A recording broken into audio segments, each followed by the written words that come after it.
نبی پاک صاحب العلاق سید عالم صلی اللہ علیہ وسلم نے فرمایا کہ ایک شخص رات کو ارادہ کر کے سویا تھا کہ سویرے تہجد پڑھوں گا۔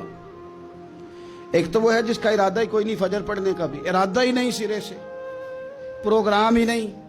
اس کو پتہ چل گیا کہ ڈاکٹر نے کہا تھا 7-8 گھنٹے سونا ہے، تو اب وہ ٹائم دیکھ رہا ہے 2 بجے سو رہا ہوں، 10 بجے اٹھ جاؤں گا۔ اس کی بیچ میں نیند ہے، صحت ہے، ڈاکٹر کی تنبیہ ہے، پر فجر تو شامل ہی نہیں۔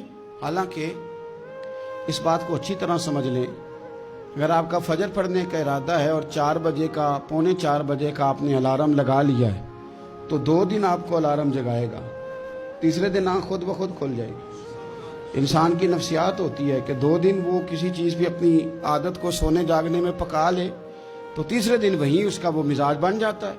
تو اگر نیت ہی نہیں، ارادہ ہی نہیں، پروگرام ہی نہیں، تو کیسے آنکھ کھلے گی؟ بلکہ پھر تو یہ ہوتا ہے کئی دفعہ آنکھ کھل بھی جاتی ہے، بندے اٹھ بھی جاتے ہیں پر اٹھتے ہی نہیں، نماز کا وضو ہی نہیں کرتے، آگے بڑھتے ہی نہیں، ہمت ہی نہیں کرتے۔ لیکن حضور کیا فرما رہے ہیں؟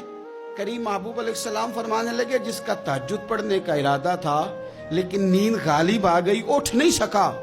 حضور فرماتے ہیں نیند تو اب اس نے پوری کر ہی لی ہے نا، پر ارادہ تھا تہجد پڑھنے کا۔ تو محبوب فرماتے ہیں نیند رب کی طرف سے صدقہ ہو گئی اور تہجد کا بھی اللہ نے ثواب عطا فرما دیا۔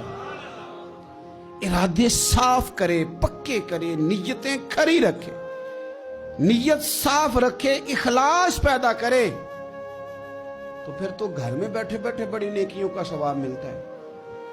پھر تو اپنے گھر کے اندر موجود رہنے پر بھی اسے بڑے بڑے لمبے سفروں کا ثواب ملتا ہے۔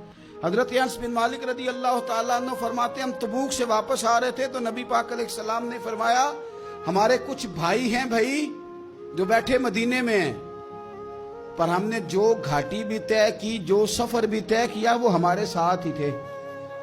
بیٹھے کہاں ہیں؟ مدینے میں، پر ہم نے جتنا سفر طے کیا وہ ساتھ ہی تھے۔ حضرت انس بن مالک کہتے ہیں ہمارے تو کان کھڑے ہو گئے کہ بیٹھے بھی گھر ہیں اور ہمارے ساتھ ہیں۔ حضور سید عالم علیہ السلام نے پھر بات کو کھولا اور فرمایا وہ جان بوجھ کے نہیں بیٹھے رہے، ارادہ ان کا پکا تھا ہمارے ساتھ آنے کا، لیکن کسی مجبوری کی وجہ سے نہیں آ سکے۔